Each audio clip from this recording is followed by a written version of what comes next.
Have you read any of these? Do you have any opinions? Please share them because I love to chat books.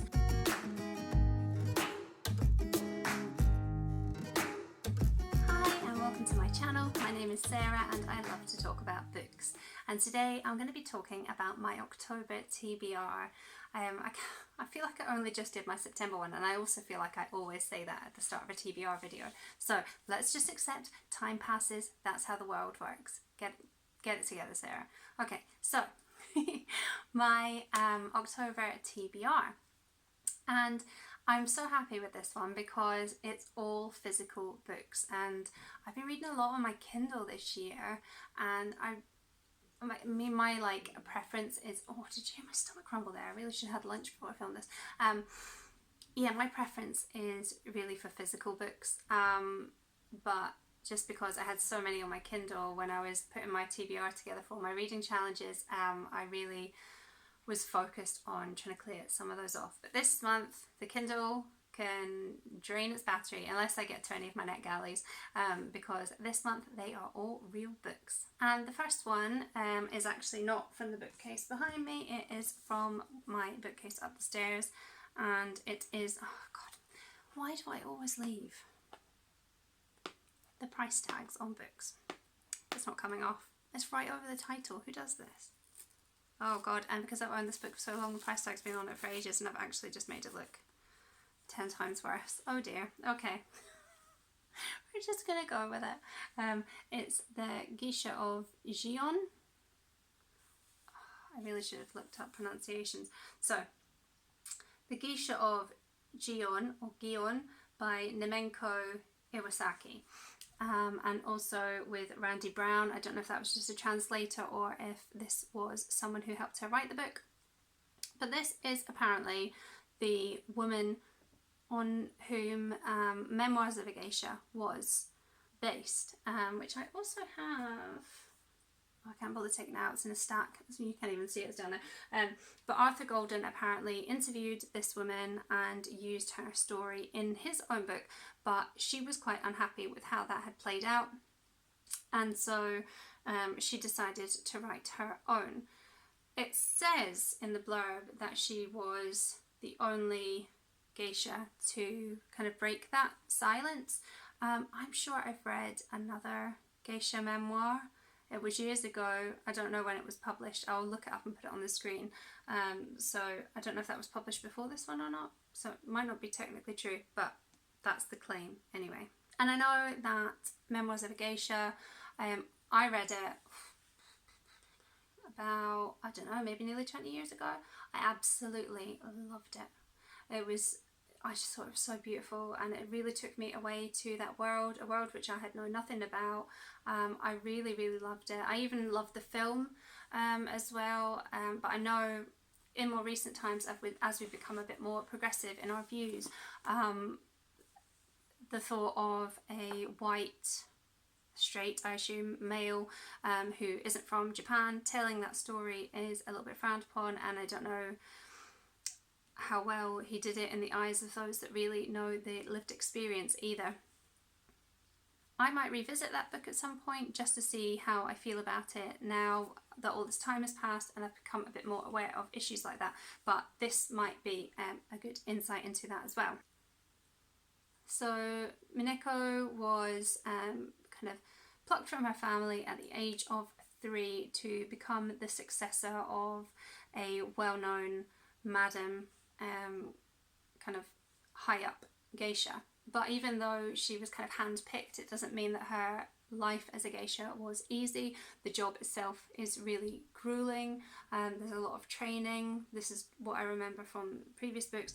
There's a lot of training, it's quite a harsh life, and not only is she contending with that and obviously having been taken from her parents at a very young age, but she also has a very jealous sister who is really driven to sabotage Mineko's career as well. So you can already tell, if you know Memoirs of a Geisha, how closely her story and the story in that book are, but it'll be interesting to hear it in her own words. My next book will be The Husband's Secret by Liane Moriarty, which is behind me.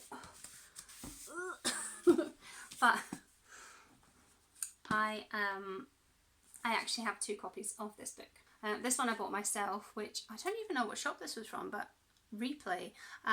But the sticker on it is amazing. I need to find that shop again because it was 6 for £5 on pre-owned books.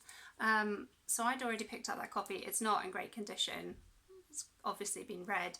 But then my mum got me this much more attractive, well, much better condition hardcover version, because actually I really love the colours in that one, but I will be putting this on the charity pile and sticking with the hardcover version because it's beautiful as well. I read Big Little Lies a couple of years ago, absolutely loved it. I've got a couple of other Liane Moriarty's on my shelf which I haven't read yet, so I'm really excited to get back into her writing, and this one sounds like a goodie. So this is about Cecilia, who, you know, she's happy, she's successful, everything's going well for her, but her husband has written a letter to be opened in the event of his death, which contains within it a secret or secrets that are going to really shake her life and the lives of other people around her. But Cecilia finds this letter and she opens it before he has died, and this is all about the fallout from that. It really looks at how well could you ever really know someone, particularly your spouse, and for me that's a big topic. So I don't know if this is going to be a tough read or a really cathartic one, or maybe it would just be so unlike my own experience that it would just be entertaining, but I'm really looking forward to this one. And then next up is, I really should have got these out of the shelf before I started filming, another one with a price tag, and it's a movie adaptation, movie tie-in cover as well, which we all hate, don't we? But this is Still Alice by Lisa Genova. And actually I do really want to get to the movie version of this once I've read the book.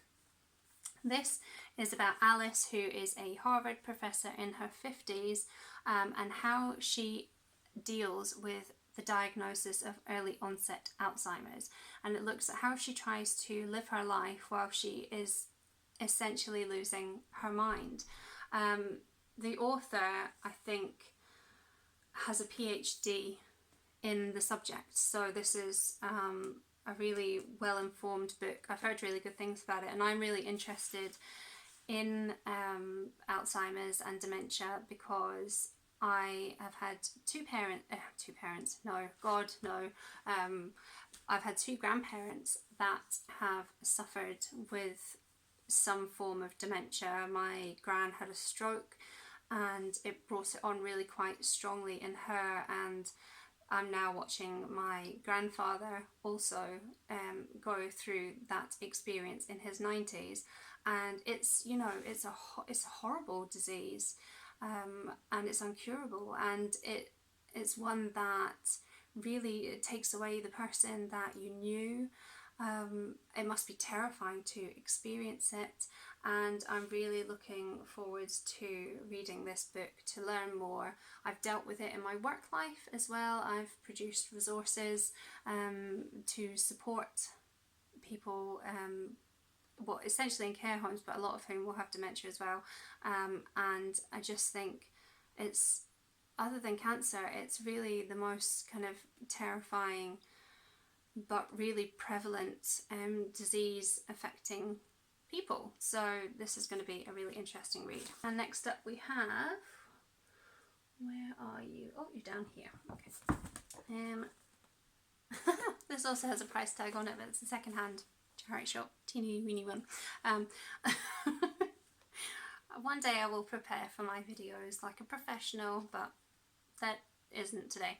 So this is Blackbird House by Alice Hoffman.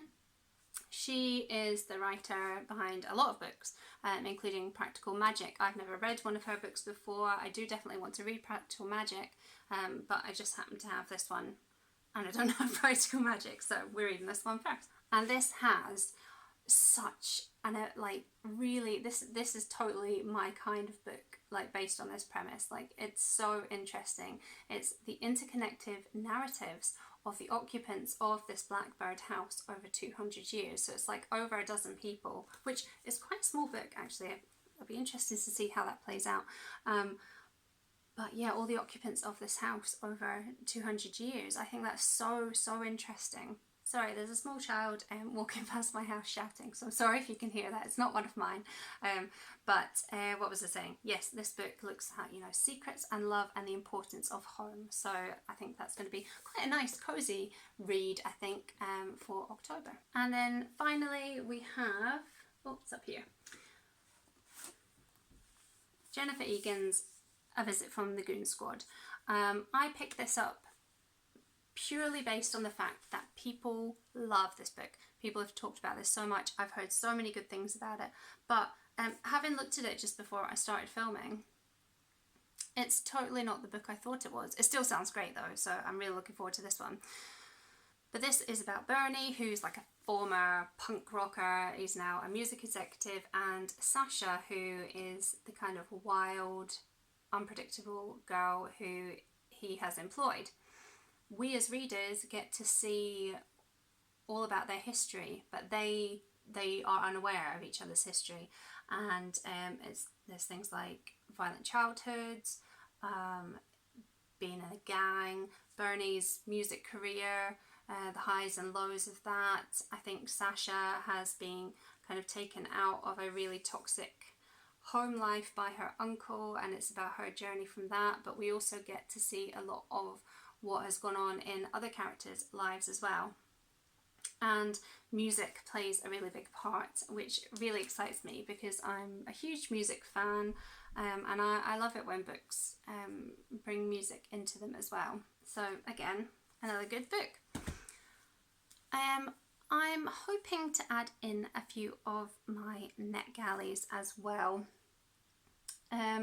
because I'm hoping to have a bit of time off in October, but it's time off with the kids, so I'm not going to be over ambitious and definitely name any of those books in my TBR. But of course there will be the shelter box pick for October.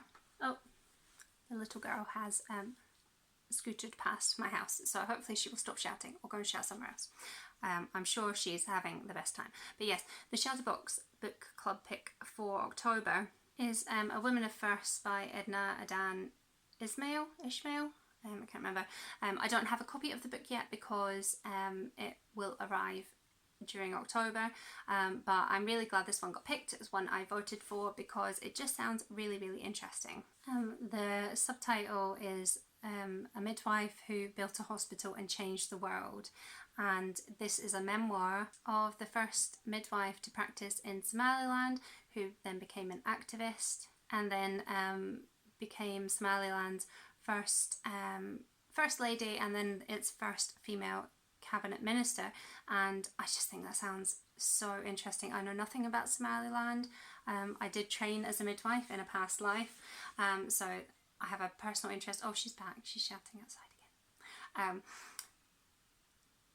Yeah, I do have a personal interest in all things midwifery as well, but I just think this sounds phenomenal. One of the other books for the picks this month was Purple Hibiscus, and I was really glad that didn't get picked, only purely because I've already read it. But yeah, I'm glad that my pick won, and I can't wait until that gets delivered. So that is my pick for October, and I'm really looking forward to getting to those. Have you read any of these? Do you have any opinions? Please share them, because I love to chat books. What are you going to be reading in October? Let me know. And if this was your first time joining me, thank you very much. I would love it if you subscribed. I put up new bookish videos every Saturday, and I would love it if you join me. And until next time, the only thing left to do is bye. Pick for October, which I didn't look up.